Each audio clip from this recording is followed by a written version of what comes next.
नमः शिवाय। शिव जी सदा सहाय। ओम नमः शिवाय। गुरु जी सदा सहाय। कोटि रुद्र संहिता का अध्याय 17। महाकाल के महात्म्य के प्रसंग में शिव भक्त राजा चंद्रसेन तथा गोप बालक श्रीकर की कथा सूची कहते हैं, ब्राह्मणों, भक्तों की रक्षा करने वाले महाकाल नामक ज्योतिर्लिंग का महात्म्य भक्ति भाव को बढ़ाने वाला है। उसे आदर पूर्वक सुनो। उज्जैनी में चंद्रसेन नामक एक महान राजा थे जो संपूर्ण शास्त्रों के तत्वज्ञ, शिव भक्त और जितेंद्र थे। शिव के पार्षदों में प्रधान तथा सर्वलोक वंदित मणि भद्र जी राजा चंद्रसेन के सखा हो गए थे। एक समय उन्होंने राजा पर प्रसन्न होकर उन्हें चिंतामणि नामक महामणि प्रदान की, जो कौस्तुभ मणि तथा सूर्य के समान दैदीप्यमान थी। वह देखने, सुनने अथवा ध्यान करने पर भी मनुष्य को निश्चय ही मंगल प्रदान करती थी। भगवान शिव के आश्रित रहने वाले राजा चंद्रसेन उस चिंतामणि को कंठ में धारण करके जब सिंहासन पर बैठते थे, तब देवताओं में भी सूर्य नारायण की भांति उनकी शोभा होती थी। नृपश्रेष्ठ चंद्रसेन के कंठ में चिंतामणि शोभा देती है, यह सुनकर समस्त राजाओं के मन में उस मणि के प्रति लोभ की मात्रा बढ़ गई और वे शुद्ध रहने लगे। तदनंतर वे सब राजा चतुरंगिनी सेना के साथ आकर युद्ध में चंद्रसेन को जीतने के लिए उद्यत हो गए। वे सब परस्पर मिल गए थे और उसके साथ बहुत से सैनिक थे। उन्होंने आपस में संकेत और सलाह करके आक्रमण किया और उज्जैनी के चारों ओर को घेर लिया। अपनी पुरी को संपूर्ण राजाओं द्वारा घिरी हुई देख राजा चंद्रसेन उन्हीं भगवान महाकालेश्वर की शरण में गए और मन को संदेह रहित करके दृढ़ निश्चय के साथ उपवास पूर्वक दिन रात अनन्य भाव से महाकाल की आराधना करने लगे। उन्हीं दिनों उस श्रेष्ठ नगर में कोई ग्वालिन रहती थी जिसके एकमात्र पुत्र था। वह विधवा थी और उज्जैनी में बहुत दिनों से रहती थी। वह अपने 5 वर्ष के बालक को लिए हुए महाकाल के मंदिर गई और उसने राजा चंद्रसेन द्वारा की हुई महाकाल की पूजा का आदर पूर्वक दर्शन किया। राजा के शिव पूजन का वह आश्चर्य में उत्सव देखकर उसने भगवान को प्रणाम किया और फिर वह अपने निवास स्थान पर लौट आई। ग्वालिन के उस बालक ने भी वह सारी पूजा देखी, अतः घर आने पर उसने कौतूहलवश शिव की पूजा करने का विचार किया। एक सुंदर पत्थर लाकर उसे अपने शिविर से थोड़ी ही दूर दूसरे शिविर के एकांत स्थान में रख दिया और उसी को शिवलिंग माना। फिर उसने भक्तिपूर्वक कृत्रिम गंध, अलंकार, वस्त्र, धूप, दीप और अक्षत आदि द्रव्य जुटाकर उनके द्वारा पूजन करके मन कल्पित दिव्य नैवेद्य भी अर्पित किया। सुंदर सुंदर पत्तों और फूलों में बारंबार पूजन करके भांति भांति से नृत्य किया और बारंबार भगवान के चरणों में मस्तक झुकाया। इसी समय ग्वालिन ने भगवान शिव में आसक्त हुए अपने पुत्र को बड़े प्यार से भोजन के लिए बुलाया, परंतु उसका मन तो भगवान शिव की पूजा में लगा हुआ था। अतः जब बारंबार बुलाने पर भी उस बालक को भोजन करने की इच्छा नहीं हुई, तब उसकी माँ स्वयं उसके पास गई और उसे शिव के आगे आंख बंद करके ध्यान लगाए बैठे देख उसका हाथ पकड़कर खींचने लगी। इतने पर भी जब वह ना उठा, तब उसने क्रोध में आकर उसे खूब पीटा। खींचने और मारने पीटने पर भी जब उसका पुत्र नहीं आया, तब उसने वह शिवलिंग उठाकर दूर फेंक दिया और उस पर चढ़ाई हुई सारी पूजा सामग्री नष्ट कर दी। यह देख बालक हाय हाय करके रो उठा। रोष से भरी हुई ग्वालिन अपने बेटे को डांट फटकार कर पुनः घर में चली गई।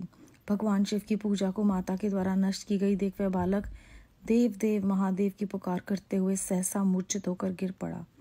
उसके नेत्रों से अश्रुओं की धारा प्रवाहित होने लगी। 2 घड़ी बाद जब उसे चेत हुआ, तब उसने आंखें खोली। आंख खुलने पर उस शिशु ने देखा उसका वही शिविर भगवान शिव के अनुग्रह से तत्काल महाकाल का सुंदर मंदिर बन गया। मणियों के चमकीले खंभ उसकी शोभा बढ़ा रहे थे। वहां की भूमि स्फटिक मणि से जड़ दी गई थी। तपाए हुए सोने के बहुत से विचित्र कलश और शिवालय को सुशोभित करते थे। उसके विशाल द्वार, कपाट और प्रधान द्वार स्वर्ण में दिखाई देते थे। वहां बहुमूल्य नीलमणि तथा हीरे के बने हुए चबूतरे शोभा दे रहे थे। उस शिवालय के मध्य भाग में दया निधान शंकर का रतन में लिंग प्रतिष्ठित था। ग्वालिन के उस पुत्र ने देखा उस शिवलिंग पर उसकी अपनी ही चढ़ाई हुई पूजन सामग्री सुसज्जित है। यह सब देख वह बालक सहसा उठ खड़ा हो गया। उसे मन ही मन बड़ा आश्चर्य हुआ और वह परमानंद के समुद्र में निमग्न सा हो गया। तदनंतर भगवान शिव की स्तुति करके उसने बारंबार उनके चरणों में मस्तक झुकाया और सूर्यास्त होने के पश्चात वे गोप बालक शिवालय से बाहर निकला। बाहर आकर उसने अपने शिविर को देखा। वे इंद्र भवन के समान शोभा पा रहा था। वहां सब कुछ तत्काल स्वर्ण में होकर विचित्र एवं परम उज्ज्वल वैभव से प्रकाशित होने लगा। फिर वह उस भवन के भीतर गया जो सब प्रकार की शोभाओं से संपन्न था। उस भवन में स्वर्ण, मणि, रत्न और स्वर्ण ही जड़े गए थे। प्रदोष काल में सानंद भीतर प्रवेश करके बालक ने देखा उसकी माँ दिव्य लक्षणों से लक्षित हो एक सुंदर पलंग पर सो रही है। रत्नमय अलंकारों से उसके सभी अंग उद्दीप्त हो रहे हैं और वह साक्षात देवांगना के समान दिखाई देती है। मुख से विहल हुए उस बालक ने अपनी माता को बड़े वेग से उठाया। वह भगवान शिव की कृपा पात्र हो चुकी थी। ग्वालिन ने उठकर देखा, सब कुछ अपूर्व सा हो गया था। उसने महान आनंद में निमग्न हो अपने बेटे को छाती से लगा लिया। पुत्र के मुख से गिरिजापति के कृपा प्रसाद का वह सारा वृत्तांत सुनकर ग्वालिन ने राजा को सूचना दी, जो निरंतर भगवान शिव के भजन में लगे रहते थे। राजा अपना नियम पूरा करके रात में सहसा वहां आए और ग्वालिन के पुत्र का प्रभाव, जो शंकर जी को संतुष्ट करने वाला था, देखा।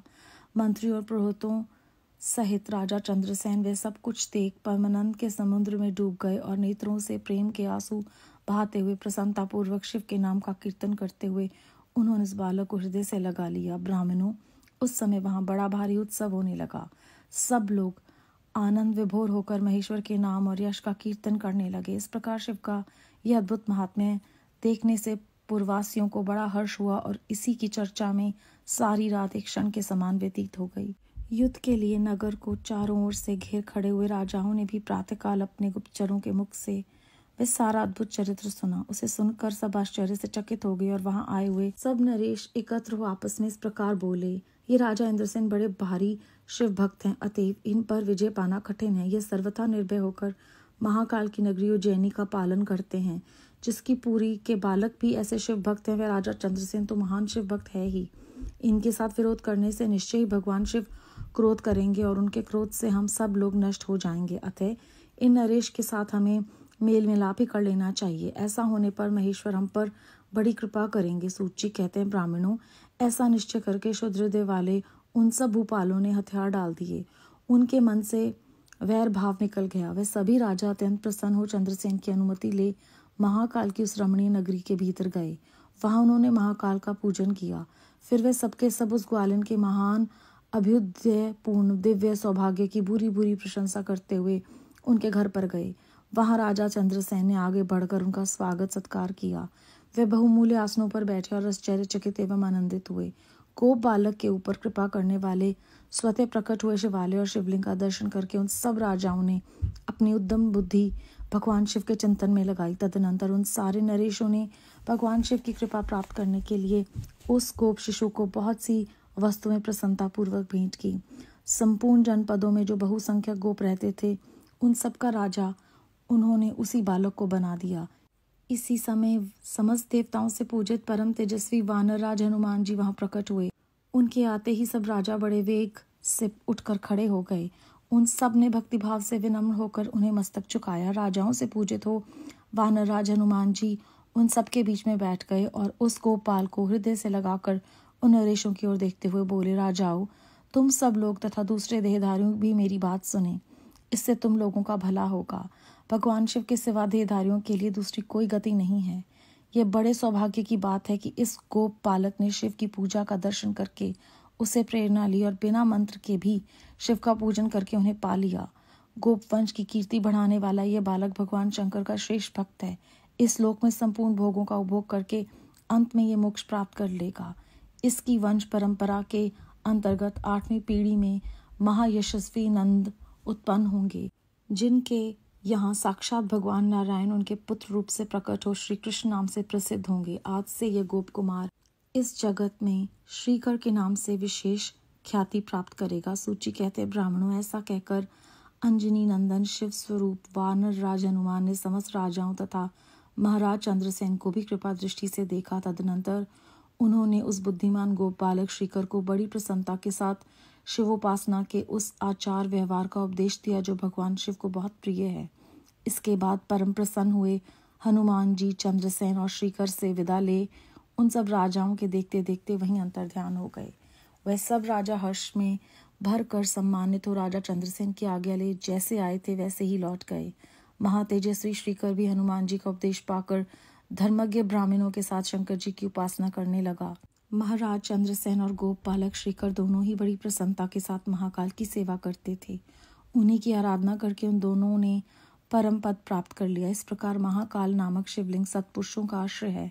भक्त वत्सल शंकर दुष्ट पुरुषों का सर्वथा हनन करने वाले हैं। यह परम पवित्र रहस्यमय आख्यान कहा गया है जो सब प्रकार का सुख देने वाला है। यह शिव भक्ति को बढ़ाने तथा स्वर्ग की प्राप्ति कराने वाला है। अध्याय 17 समाप्त। इस अध्याय के आरंभ में हमने जाना किस प्रकार चंद्रसेन को मणिभद्र जी ने एक मणि दी जो राजा हम अपने कंठ में धारण करके रखते थे। वो मणि मनुष्यों को मंगल प्रदान करती है और उस मणि के पहनने से उनकी देवताओं में भी शोभा होती थी। ये सब देखकर बाकी राजाओं को उनसे ईर्ष्या होने लगी और उन्होंने मिलकर उन पर आक्रमण करने का निश्चय किया। चंद्रसेन महादेव जी की शरण में गए और उन्होंने अनन्य भाव से दिन रात उनकी आराधना की। एक ग्वालन थी जिनका एकमात्र बेटा था 5 साल का। उसने ये पूजा देखी और वहाँ से प्रेरणा पाकर वो अपने घर के बाहर एक पत्थर लेकर उसे शिवलिंग के मानकर उसकी भक्ति पूर्वक पूजा करने लगा।